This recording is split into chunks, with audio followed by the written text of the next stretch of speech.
पूर्वी दिल्ली के सबसे बड़े जीटीबी अस्पताल में कोरोना मरीजों का इलाज कर रहे डॉक्टर और नर्सिंग स्टाफ कोरोना योद्धाओं में कोरोना से लड़ने में सबसे आगे रहकर इलाज कर रहे हैं। इन कोरोना योद्धाओं को 14 दिन के अंतराल में ड्यूटी करनी होती है और 14 दिनों तक क्वारंटाइन में रहकर अपनी जांच करानी होती है।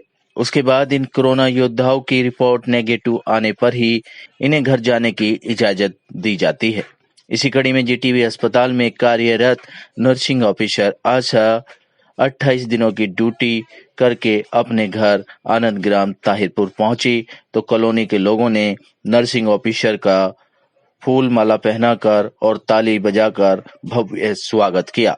इस मौके पर कॉलोनी के लोगों ने सोशल डिस्टेंसिंग का ध्यान रखते हुए लाइनों में लगकर कोरोना योद्धा आशा की हौसला अफजाई की।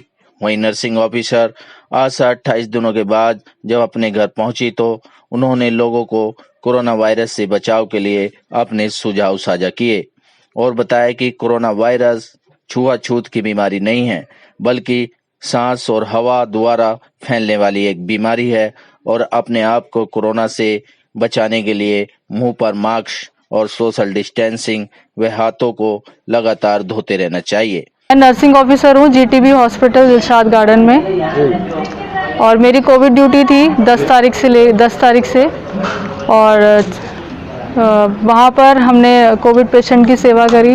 हॉस्पिटल ने हमें अच्छा अरेंजमेंट दिया, रहने को हॉस्टल दिया, जहाँ पे वहीं पर हमने अपना ड्यूटी से घर गए, वहीं पर रहे हम। अच्छा खाना दिया हम लोगों को और पेशेंट्स की वहाँ पर रिपोर्ट होती है और उसके बाद जब पेशेंट की रिपोर्ट आ जाती है उस हिसाब से वहाँ पर उनका ट्रीटमेंट होता है। हम लोगों के लिए भी अरेंजमेंट था। हम लोग 14 दिन की ड्यूटी करी। ड्यूटी के बाद हमारा भी टेस्ट हुआ। टेस्ट के बाद 5 दिन के बाद टेस्ट हुआ। टेस्ट के बाद हमारा रिपोर्ट नेगेटिव आया है और हमें 14 दिन का क्वारंटाइन भी मिला है।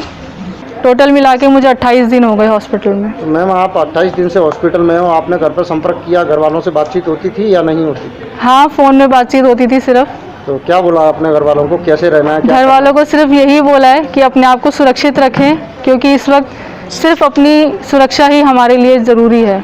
मैं सबको यही कहना चाहती हूँ कि कोविड पेशेंट जो है ये कोई छुआछूत की बीमारी नहीं है। ये सिर्फ सांस से और हवा में फैलने वाली बीमारी है। इसमें सिर्फ आपको मास्क पहनना है और साफ़ सफाई का ध्यान रखना है।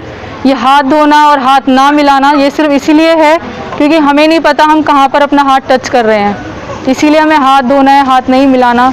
लेकिन लोग ये सोच रहे हैं कि हाथ इसलिए नहीं मिलाना कि हमें छुआछूत की बीमारी है, ये ऐसा नहीं है। हम सिर्फ मास्क पहनकर और अपना अच्छा खाएं पिएं ताकि हमारी इम्यूनिटी अच्छी रहे। अगर बीमारी हमें आ भी जाए तो हम उससे लड़ने की ताकत रखें।